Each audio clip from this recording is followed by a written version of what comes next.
విమానాశ్రయంలో కేవలం 20 రూపాయలకే ఆహారం. అక్కడ ధరలు చూస్తే ఇంత తక్కువ అని అవాక్కవాల్సిందే. కోల్కతా విమానాశ్రయంలో విజయవంతంగా ప్రారంభించిన తర్వాత ప్రయాణికుల నుంచి భారీ డిమాండ్ వచ్చింది. దీంతో చెన్నై విమానాశ్రయంలో ఉడాన్ ప్యాసింజర్ కేఫ్ను కేంద్ర విమానయాన మంత్రి రామ్మోహన్ నాయుడు ప్రారంభించారు.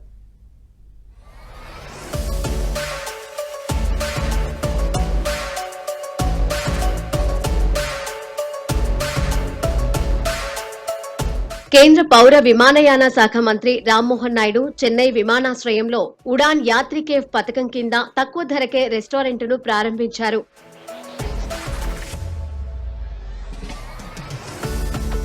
గతేడాది డిసెంబర్లో కోల్కతా విమానాశ్రయంలో ఈ తక్కువ ధర రెస్టారెంట్ను ప్రారంభించారు.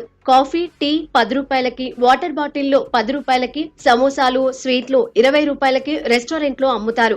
దేశంలోని పేద మధ్యతరగతి ప్రజలు విమాన సేవలను ఉపయోగించుకునేలా ప్రోత్సహించడం కోసం ఉడాన్ యాత్రి కేఫ్ పథకాన్ని ప్రారంభించామని రామ్మోహన్ నాయుడు అన్నారు.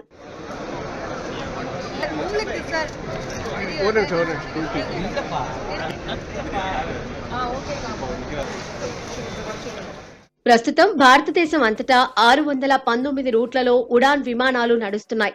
ఈ రూట్లలో దాదాపు 1.57 కోట్ల మంది ప్రయాణిస్తున్నారు. ఈ రూట్లో ప్రయాణికులకు తక్కువ ధరకు ఆహారం అందించడం తమ బాధ్యత అని తెలిపారు.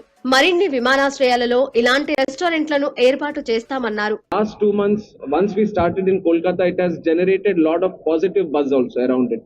And more people were asking like, when is it going to come to our airports? So once we finished Kolkata, we thought where else should we start it? We thought it should be in Chennai only. So Chennai, we have started the second one. Already we see that there is a lot of positive buzz around it. And we are going to launch many more in the coming future also. And we want to see that every airport has this kind of stall in the future. భారతదేశంలో చెన్నై 4వ అతిపెద్ద విమానాశ్రయం. దాని విస్తరణ పనులు ఇంకా కొనసాగుతున్నాయి. మొదటి దశ పనులు పూర్తయినప్పటికీ రెండవ దశ పనులు ఇంకా జరుగుతున్నాయి. ఈ విమానాశ్రయాన్ని ప్రతి సంవత్సరం 2.2 కోట్ల మంది ప్రయాణికులు ఉపయోగిస్తున్నారు. ఇది 3.5 కోట్లకు పెరుగుతుందని అధికారులు అంచనా వేస్తున్నారు.